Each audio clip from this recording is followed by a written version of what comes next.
Hello, Jack. Hello, James. Welcome back. I was a little down on the first episode, and you were very down. You weren't down. You were down. No, you weren't down. No, but I'm saying you were more down than I. But I am still down. It's like a return to those early episodes. We were good on the early episodes. I don't know. We're terrible now. Well, they've started coming out now. That's true, and that seems to have deflated me more than inflated me. Did you think you'd be famous by now? Absolutely thought I You might be famous by the time this one comes out. I don't think so. Bishop Robber Baron, if you're listening to this podcast at this point. I think he probably insists on the T. But we were discussing, as we do so often here on the Catechast,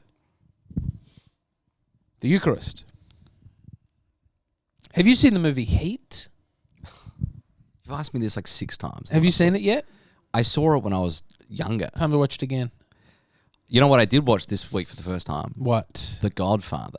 You'd never seen The Godfather? I'd never seen The Monday, Godfather. Tuesday, Thursday, Wednesday. What do you think? good. You liked it? Yeah. So good. How good's Al Pacino? The bit where at the end, where there's the baptism in the Latin Mass, which is sick. Do not remember that scene at all. Oh, it's great. It's great. You come to me on the day That's of the my start. daughter's That's the wedding. start. Yeah, I know, but Yeah. it's like Marlon Brando is so good. Yes. It's sad that he's killed in a freak orange peel accident. Well, I like that. If I was going to go, I'd want to be at, yeah, exactly, orange peeling with my grandson. Brando is good. That was the first thing I saw Brando in. Yeah. And I've now seen a lot of young, sexy Brando. Young sexy Brando's great. And it'll be weird to go back and watch The Godfather with the young, sexy Brando in mind. Would you say he was erotic in that picture? I mean, I would, but I might be biased because, as we've already discussed, I'm gay. We have discussed that. Do you know what Frank Sinatra called Marlon Brando on the set of Guys and Dolls? What? Mumbles. That's pretty funny. I was just reading about Marlon Brando after I watched The Godfather, because why wouldn't you? Yeah. And he had a constant string of lovers, both men and women. Yeah. And he was like, apparently when he was asked if he was a homosexual, he said something like, I'm not a homosexual, but like these people wanted to have sex with me. I thought it'd be an experience for them. I think he had sex with Richard Pryor. I thought it'd be an experience for them. Yeah. Generous like man. I didn't want to say no to them. I didn't want to disappoint them. Yeah, no ability to curb his appetites, either carnal or culinary. I'm on fine form now that I'm reading books again. I'm also reading The Fountainhead and You're North rereading The and Fountainhead. South Okay. by Gaskell. The Fountainhead, your Fountainhead's- favorite? I love The Fountainhead. It's crazy. It's great. It's very romantic. I should read the Jack, you should live boldly. Jack, you should live a big, difficult life. I am living a big, difficult life, James. But you should do it joyfully. It's hard. I'm a very unnaturally... No, Skip. I'm a naturally unhappy person. That is true. Yeah. And you should stop that. That's a vice. I'm doing a lot of things, Being sour James. is a vice. Fuck you. You are obligated to joy. Christ died for you. Christ Thank you, lives Pope you. Francis. Thank you. Does Pope Francis say that? Oh, probably. I thought that might be in the Gospels. The But that's Pope joy of the Francis. gospel. The joy of the Gospels. First document, yeah. Anyways, can we do the Gospelo de felicitas. Gospelus felicitus Dominus. Hey, we were talking about the Eucharist We were. and not making a lot of hay. No. So maybe you could help me understand it a little better, Jack. I'd like to. In what way is the Eucharist a memorial of the sacrifice of Christ? The Eucharist is a memorial in the sense that it makes present and actual the sacrifice which Christ offered to the Father on the cross once and for all on behalf of mankind. The sacrificial character of the Holy Eucharist is manifested in the very words of institution. This is my body which is given for you, and this is the cup of the new covenant in my blood that will be shed for you. The sacrifice of the cross and the sacrifice of the Eucharist are one and the same sacrifice. The priest and the victim are the same, only the manner of offering is different, in a bloody manner on the cross, in an unbloody manner in the Eucharist. So I think that sort of rehashes stuff we've already said. The same, it's the one and the same sacrifice in the Eucharist as is on the cross. It's not so it's a memorial in the sense that it is representing the thing. It's not a representation of the thing, right? It's not something we're doing like when Protestants say, well, we're doing this. It's not a representation, it's a representation. Exactly. exactly. So a priest I used to, a priest that I know that used to be very close to me, he used to say... Man, I know we're a Catholic podcast and we're that many episodes in, but that doesn't mean you can't be a little more careful with the way you say things. Man. All right. He used to say, because he would do lots of youth masses and stuff. He'd say, it's like God's time machine, like God's DeLorean. Yeah. Right? Like you're going right back to Calvary when you go to the Mass. Which I think is a nice way of looking at it. I mean, but it, not to be pernickety, but it is the Eucharist coming to us. No, I mean, the Eucharist reverberates through time. The crucifixion cuts through all of human history and existence. Yeah, I suppose it would depend on the way you think. We're not going backwards. It's coming to us. No?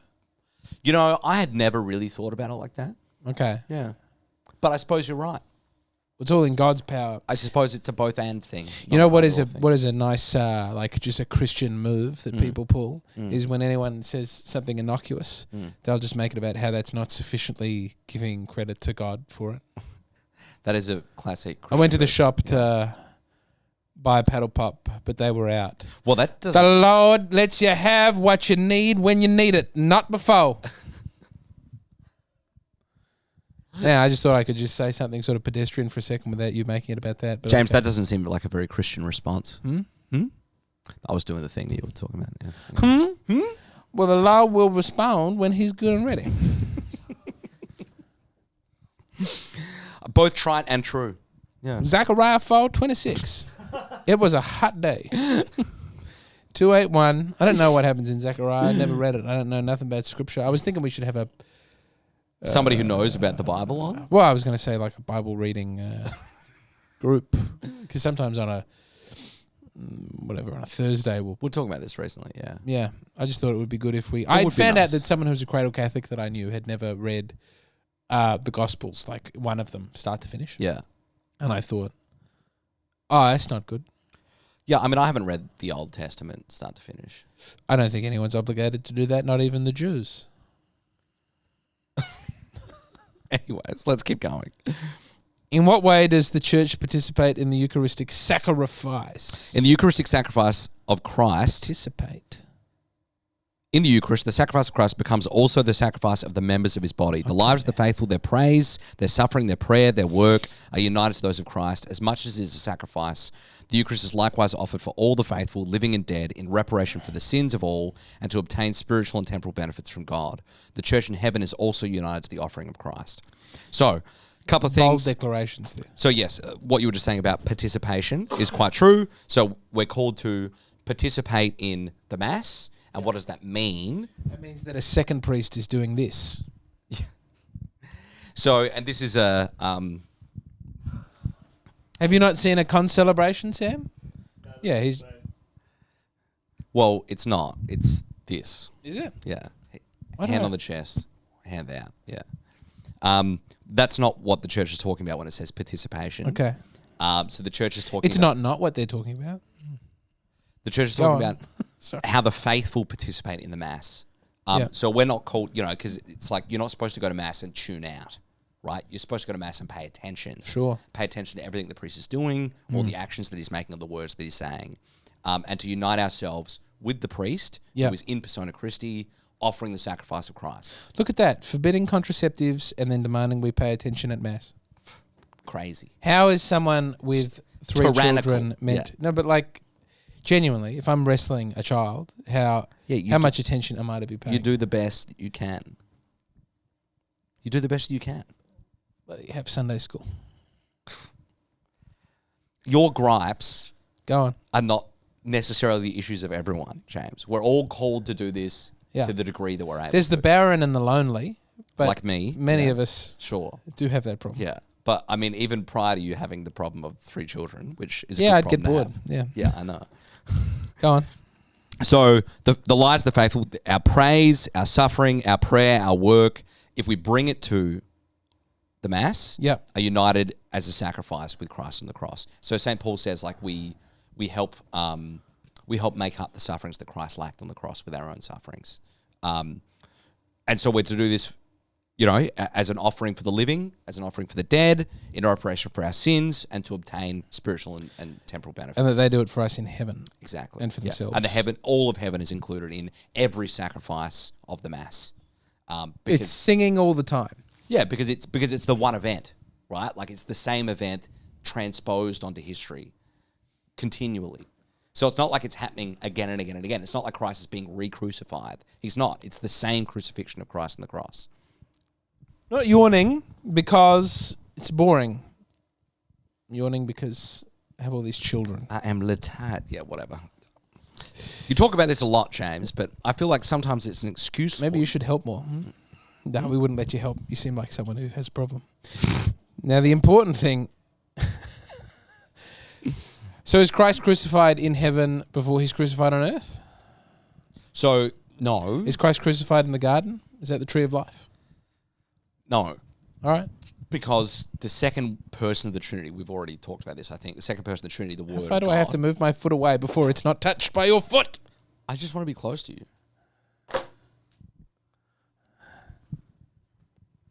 Your skinny little leg stays over there. When Jesus Christ, the person, the historic person, is crucified on the cross, yes, raised into heaven, yes, is raised from the dead, yes, then that is only after that can we have the Eucharist. So heaven is changing. I mean, essentially, yes, and that's like because Christ. Happy with that? Yeah, Christ so is time must exist in heaven. Human nature. Yeah, well, this is the paradox and the mystery of the kingdom has no end, but it has a beginning and it has a first phase. Eternity becomes temporal. Yes. And so what does that mean? How does that work the opposite way? We don't know, but it's significant enough that eternity becomes temporal in the person of Christ. And then eternity dies on a cross. Yes. So it is a big, weird thing. And the temporal side of it ends too. I think we should move on. All right. It's complicated. It is complicated, yeah.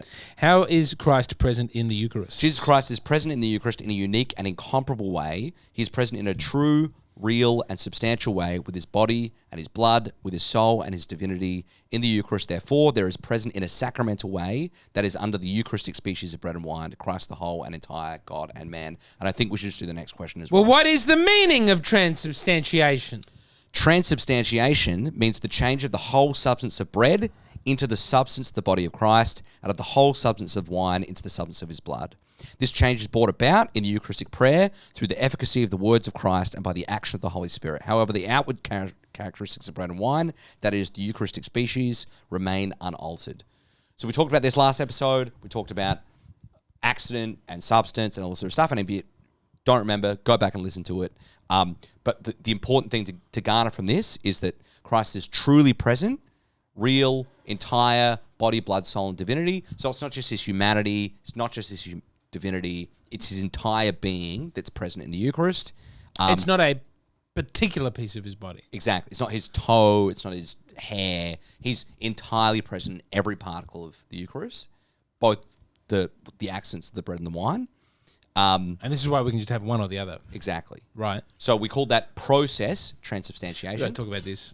So if you receive the tiniest particle of the accent of the bread, you receive the entire body, blood, soul, and divinity of Christ. So you don't need to receive both species, that's what we call it, the bread and the wine. But Christ gives us an instruction. Mm-hmm. He says, do this in memory. He says, do this in memory, but he says, yeah, eat my body, drink my blood. Drink my blood. To eat is a certain kind of action. To drink is a certain kind of action. He gives us. He doesn't say eat of my body, and the blood is included in that. This seems like some sort of post factum, jingle jangle. I mean, the Orthodox don't go in for it. I'm not saying. Well, just to clarify as well, because I think that there might be people who here listening, and in fact there are, we know that now, that don't go to the old mass. Yes. So you're raising a gripe. You make an excellent point. You're raising a gripe for like from the 1960s, basically, which is like, so in the old mass you only receive the accents of the bread, you don't receive the cup. But even so, at the new mass you're not.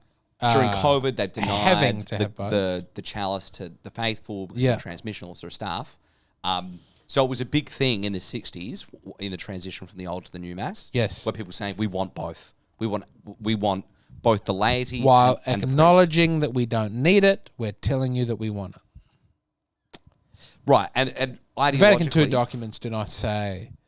do they cover this? There would be ideologically, some people would say you should have it both. You should have both the species of the bread and the wine. Yes. Because it's... Scriptural. Exactly. And the position the Latin Church has taken, specifically the Latin Church in the West, is to say, well, it's fine to have them both, but there's also nothing wrong with having just one or the other, right? You were truly substantially receiving the whole body, blood, soul, and divinity of Christ if you only have a drop of the chalice, if you only have a tiny portion of... But we think that both have to be present at the Mass. Yes, because the priest has to offer it. The priest has to have both because he's offering the sacrifice, so he's doing the thing. But why does he have to have both if we don't have to? Because he is doing the thing that Christ is instructing. If he only has the bread, he can't offer Mass. He has to have the wine as well. So we're reading the scripture as pointing to the priest. So because the priest is doing the sacrifice, right? The priest is standing in the person of Christ, and he has to do the thing that Christ has said. He has to say, he has to offer his body and his blood, the bread and the wine on the altar. Yes. The laity, although we are called to participate in that is internally as much as we can, we are not the ones offering the sacrifice. We are just present at it. We're receiving from the altar. And we receive then... the offering. Exactly. So we don't have to have both the chalice and the bread. We could just have one or the other. And that's a specifically Latin Church... Right, and it is a specifically Latin Church thing, and it's also a custom or a small t tradition, which is why there was no issue in Rome overturning it in the 1960s to make it more available to people. And in fact, there have been different times and places in history where Rome has allowed that practice to happen. It's certainly prevalent in the East. One of the things in the Western Rite... Hussites? Am I thinking of the right people? Who am I thinking of? Yeah, the Hussites were big on both. Luther was big on both. The Pope actually said to Luther, You can have both. You can have both. But it was a fight to get both. No, it wasn't really. No, when the not for Luther, but I'm saying pre-Luther. There was a... Yeah, I mean, only because... And the reason the West has taken this stance is because it was a matter of proper distribution, right? It's easier to give the species of the bread than it is the species of the wine. Sure. For all sorts of reasons, right? And I've seen this a lot. Modern germ theory. Because, dude, you're holding a cup of liquid. Yeah. And if you go like this, the liquid goes on the floor, and then that's the blood of Christ. And like Sam was saying in the last podcast, it's a scandal when people don't treat it with respect in the right way. And the church has all sorts of regulations about what you're supposed to do with this stuff. But it is a scandal when you see a drop of the chalice being spilled. Because it's like, that's God. Yeah.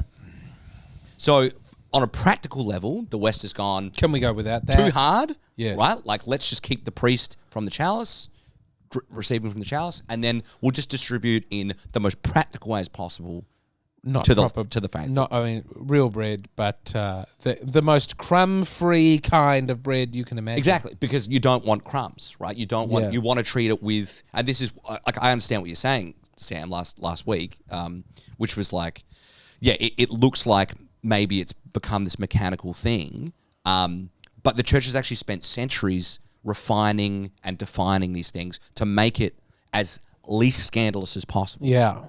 Because it's we believe it so much. There is a sense when you're at the low Anglicans and they come out with the, one big... Do you need your lighter? I do need my lighter. I don't know where it's gone.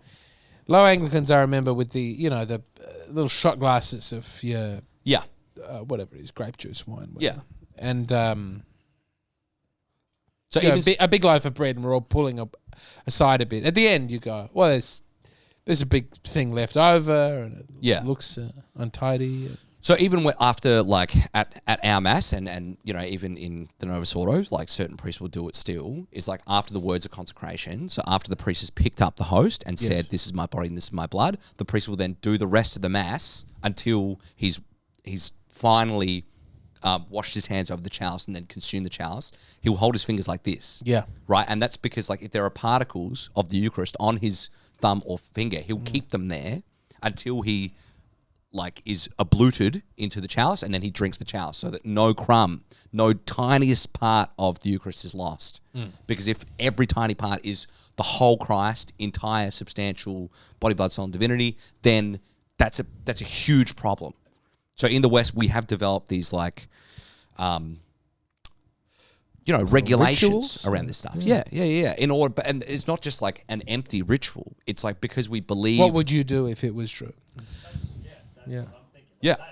That's how you would act if Yes. that was true. Exactly. And this personally for me was one of the reasons why I left the seminary, right? Like was because I felt in the seminary that I was in that it was like just a mainstream seminary that like I had reached a point where I had finally understood the principles of the Eucharist in particular and what I thought that demanded of me. And I felt like I wasn't going to be able to live out those things in the way that I wanted to. And I would much rather just go to Mass Yes. in a way where I know that those things are going to be lived out than have the pride or anything of becoming a priest and all sort of stuff. Because I just thought, well, that's not worth it, right? If I'm doing this for the love of Christ, then I want Christ to be honoured and loved in the way that I think he should be.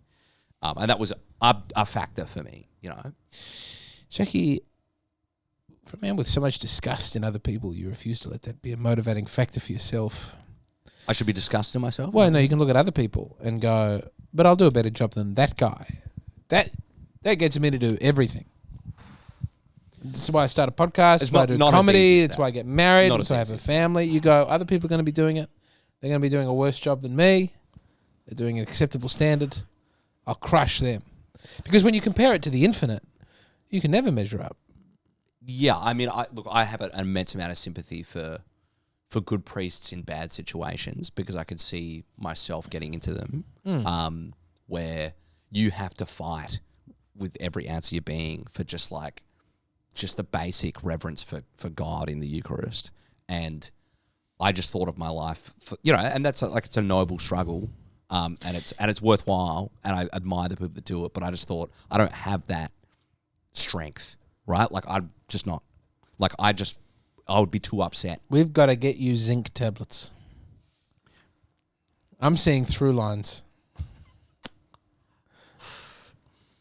I got to drink some more milk. I think you are ready for the fight. I think you're going to have milk. You're going to have zinc tablets. Look, there are plenty of fights that I'm willing to have. Right? Fight that I'm not willing to have again. Is that ash on the groin? That's fine. Yeah, you spoil for the fight sometimes. Yeah, but there you are get fights, energy off the fight. There are fights I'm very happy to have. Yeah. There are fights that don't give you life. Yeah. Right? And it's about knowing the fights that you can have and the fights that you can't. And I know the fights I think there's that I some sort of witty aphorism that does sum that up. What?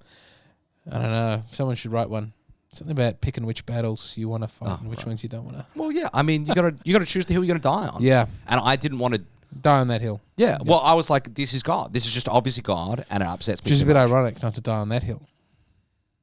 If that's where the crucifixion is always happening eternally. I mean, there are also, man. Now I feel like I have to defend myself, James. I just think it's interesting. I think you should talk about it. Like I've been to, for example, Novus Ordos, where Susan from the parish council is going to take the Eucharist to the sick.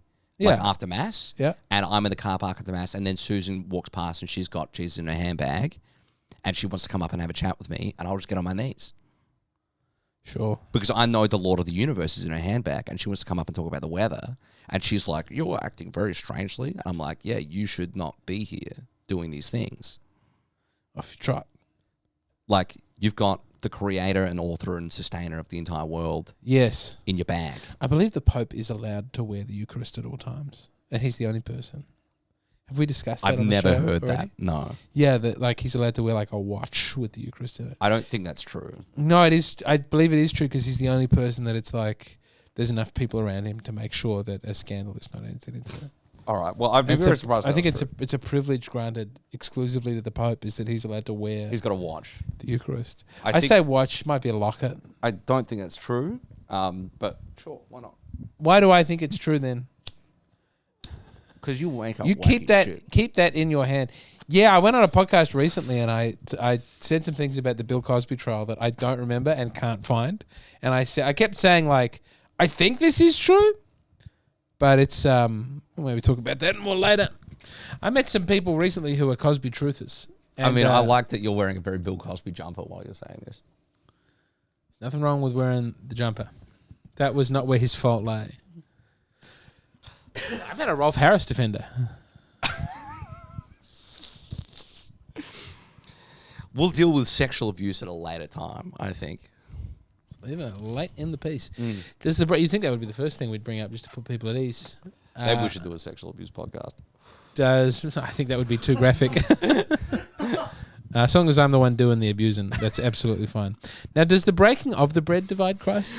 The breaking of the bread does not divide Christ. He is present whole and entire in the Eucharistic species in each of their We've parts, discussed which that. we've already discussed. How long does the presence of Christ last in the Eucharist? So the presence of Christ continues in the Eucharist as long as the Eucharistic species subsists. As long as the bread keeps being bread, as long as the wine keeps being wine. So when you'll see if they'll always wash the chalice basically with water, and then the priest would drink the water. Yeah. Right? Because that's called breaking the species, right? There's still going to be like drops of the species of the wine in there. It's not. You wouldn't call that wine anymore. So then once you pour enough water in there, it stops being wine, right? So you break the species. And again, if you have like an old piece of the species of the bread, you're supposed to either consume it, bury it, or do something like that with it, with breaking the species. So to make it not be that thing anymore, and so that Christ is no longer inhering in it. Is toast bread? No, it's toast. But I think to do that to the Eucharist, to break it in that way, would be terrible. Form. Yeah, exactly. Yeah. Yeah. And that's a real question. In every sacristy, you'll have you should, but not every sacristy does. But you'll have a sacrarium, which is where you would pour the remaining water from the ablutions, which will go straight into the earth, right? So it's like, and there's a cloth, right? Yeah, exactly. There's the corporal on the altar, and that's to stop any crumbs if they do falling onto the altar, and then you fold up the corporal in a certain way so that they don't get removed, and then you wash it in a certain way so that all that water goes back into the earth. And what happens to the cloth? Well, the cloth gets used again. Yeah, gets used again. Yeah. Are you satisfied this is the sort of thing that someone would do if they believed it? There's more. There's sort of an endless amount of like, The people that are administering it clearly are believers. It's people who are witnessing who I think have the unsatisfactory response. People who are witnessing and saying to me, sure, dude, that's happening, and it's like, well, I was sitting there like you. Yeah. Well, I mean, it's always like, you walk out of the confessional and you see somebody who pisses you off, and you go, that bloody bastard. And then you're like, oh, fuck. Like, it's so hard to live. It's hilarious that wrath is your first go-to sin out of the confessional. It is. Yeah. Not yours. Yeah. Not once. I go months without wrath. It's always tits. Now... For me, it's anger. So no, it's never anger. I just have so much. I just love it. You walk out of you go and receive the Eucharist, and you go back, and somebody just annoys you, and you're like, motherfucker. Not a problem. Damn it! It's only the confession, like a true, like guttural. If you have a mortal sin, does and we'll get I would to say that if Jack is leaning into a murder fantasy, that might count. Yes, I would say so. Yeah. Certain other fantasies that other people might have might also count. There's nothing wrong with a thought, but a fantasy is different. Yeah. If you indulge in it. Yeah. If you take pleasure in it and lean in. Acts of the mind, the acts. Yeah. Anyways, we'll get to that. But my shortly. body, my mind is telling me no. I wanted to use that on the podcast at some point. I don't know. Keep going. Let's keep going. I wanted to do. My mind is telling me no, but my body is telling me no. I just thought that would be a cool line for someone to say. Honey, my mind is telling me no, but my body. It's also my body's telling me no. Yeah. I put that in my list of things that could go in a sitcom. Hey, what kind of worship is due to the sacrament of the Eucharist? The sacrament of the Eucharist, whether during the celebration of the Mass or outside it, is the worship of latria. That is, the adoration given to God alone. The Church guards with the greatest care hosts that have been consecrated. She brings them to the sick and to other persons who find it impossible to participate at Mass. She also presents them for solemn adoration of the faithful, and she bears them in processions. The Church encourages the faithful to make frequent visits to adore the Blessed Sacrament reserved in the tabernacle. Covered it.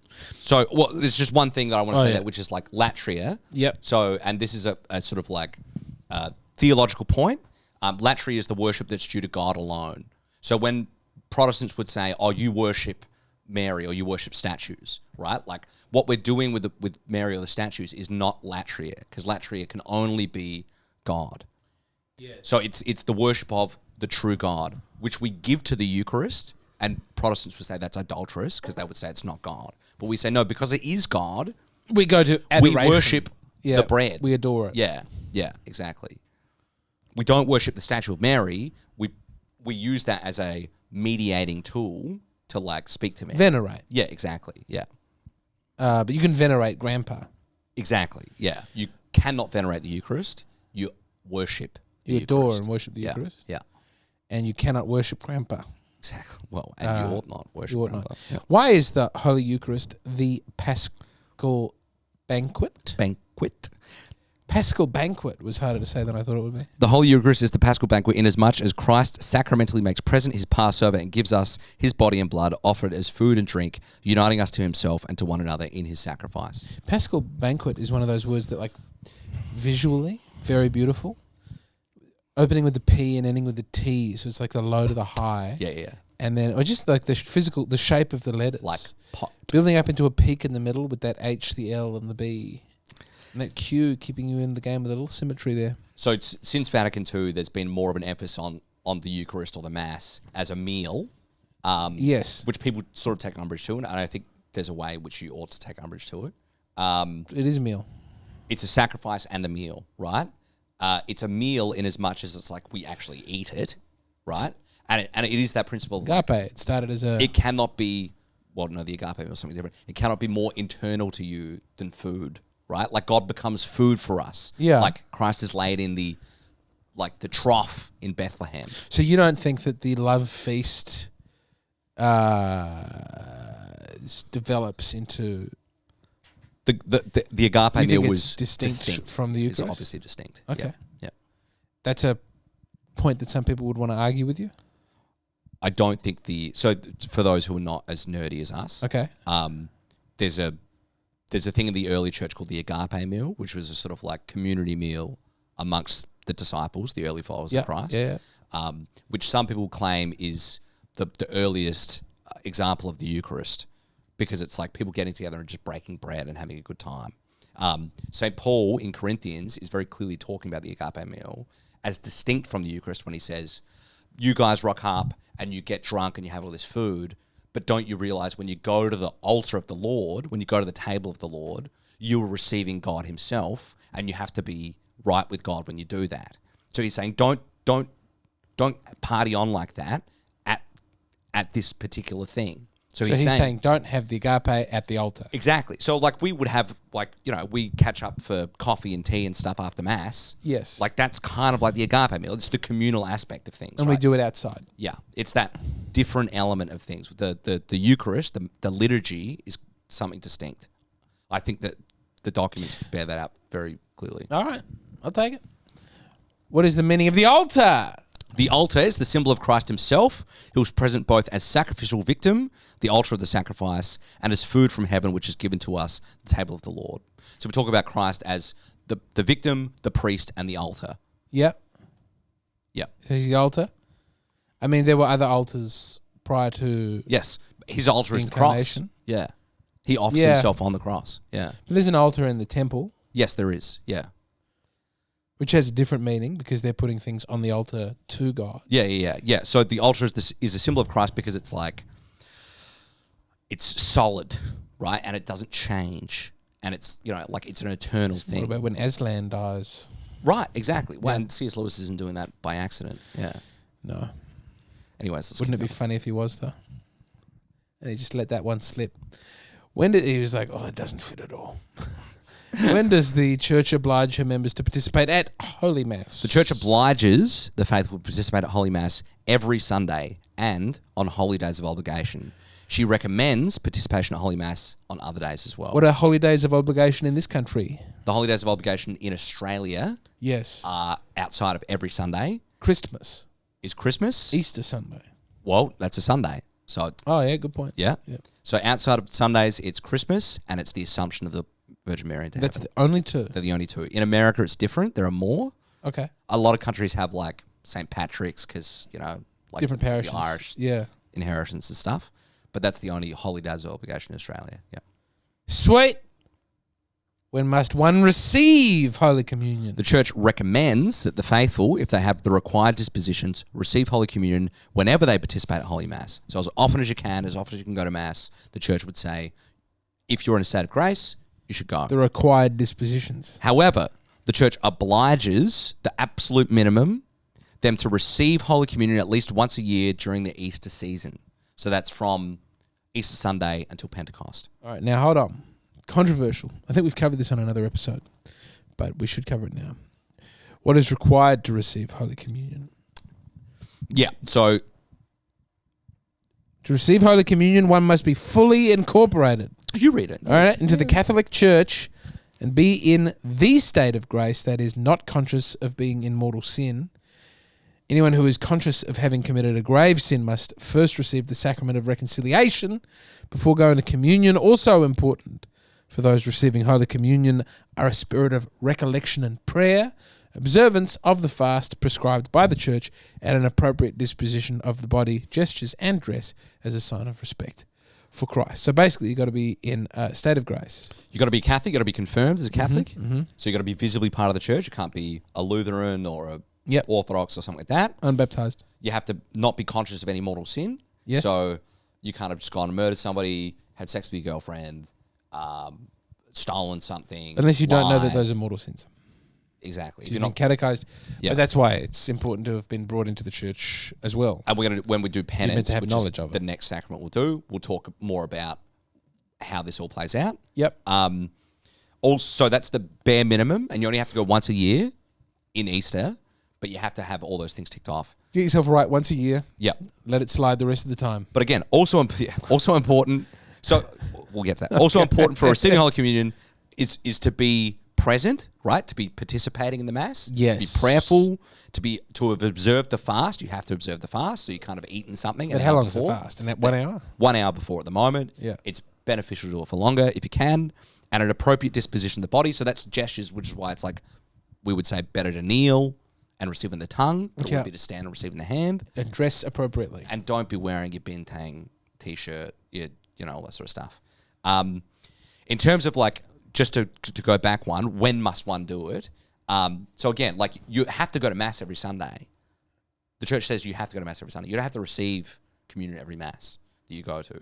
You only have to receive communion once a year. So you're not bound to be, the Church doesn't bind you to be holy. No. Right? Like the Church calls you to holiness, but you fail. And the Church knows that you fail. And this isn't some like very exclusive club of saints. But the Church does annually insist that you get yourself in a state And the of reason grace. the Church did that was because it was like there was periods of time in the Middle Ages where people wouldn't go to the Eucharist for a long time, for years. Right? They just wouldn't do it. Because like the priest would offer it and people go, oh, I'm not holy enough. And the Church is trying to say, well, it's possible for you to be this holy, right? Like, and this is a very small step. It's just to go to confession. Just go to confession, get yourself right with God, come to the Eucharist. It's going to help you out. It's going to build you up. You absolutely have to do that at least once a year in order to like have any chance. But it's definitely possible. Sanctity is very real, and you're being called to it. So the Church has made a really discerning middle ground here, I think, between like sort of going too far one way or too far the other. It's not going to prescribe sanctity to you, but it's also not just going to let you sit in sin forever. Because it's like there's a middle ground there where it's like you're doing the work Wake you need up. to do. Give it a go. Yeah. Exactly. Have a shot. Start again. Yes. Now, what are the fruits of Holy Communion? Holy Communion increases our union with Christ and with His Church. It preserves and renews the faith, the life of grace received at baptism and confirmation. It makes us grow in love for our neighbour. It strengthens us in charity, wipes away venial sin, and preserves us from mortal sin in the future. So, it's for the sick. It's for the sick, and it's to make you better. Mm-hmm. It's medicine. Spiritually sick, physically sick. It's ultimately the white pill. I'm sick. Yeah. I'm still convalescing. And so I'm faltering, and I would have asked for this one to stop a while ago, but we've just got two more. We've got two more. If I'm of a dour disposition, I apologise. It's one of my favourite subjects, and I just haven't had any Panadol. Yeah, I know. When is it possible to give Holy Communion to other Christians? So at the start of this podcast, I said I thought that this catechism was like 99% fine. Okay, here's the one that Jack doesn't like. Here's where he's a little more insightful than the Pope. When is it possible to give Holy Communion to other Christians? Catholic ministers may give Holy Communion licitly to members of the Oriental churches which are not in full communion with the Catholic Church whenever they ask for it of their own will and possess the required dispositions. Catholic ministers may licitly give Holy Communion to members of other ecclesial communities only if, in grave necessity, they ask for it of their own will, possess the required dispositions, and give evidence of holding the Catholic faith regarding the sacrament. Tell us why you don't like that. It's not what canon law says. It's not what Okay. the law of the church says. Interesting. I don't know why it's in this catechism. I disagree with it because it's not, I think, I just disagree with it. Well, I reckon we should probably... Is there anything else in here you disagree with? There will be one other thing later All right. that I would say I would flag as a thing that I'm not entirely sure should have been in there. All right. That could be good to do, like a nice round table drill down at the end. I think that's a good idea. Yeah. Yeah, even next time, I think maybe before this episode goes out, we could release something where it's like, my reservations. Problems, though. Hashtag Mein Kampf. Yes. We shouldn't... it's important to know when to use Jack as a guide and when to dispense with him. Not dispense with him, but take charge. You know? That's what I do. Why? Gosh, everything's a struggle for you, though, isn't it? Imagine if you wrote a book called My Struggle. It'd be 6 million pages long. Why is the Eucharist a pledge of future glory? The Eucharist is a pledge of future glory because it fills us with every grace and heavenly blessing. It fortifies for us our pilgrimage in this life and makes us long for eternal life. It unites us already to Christ, seated at the right hand of the Father, the Church in heaven, and to the Blessed Virgin and all the saints. Beautiful. Shall I read this quote from St. Ignatius? Let's finish with that. Yeah, let's do it. In the Eucharist, we, quote, break the one bread that provides the medicine of immortality, the antidote for death, and the food that makes us live forever in Jesus Christ. St. Ignatius of Antioch. Amen. We thank you for joining us on this episode of the Catechast. I don't know if we should cut the 6 million joke. No, we'll leave that in. It's pretty funny. Yeah. Why would we cut the only shining light that I managed to come up with? Because it's too funny. Nah, I had a good time of it. Oh...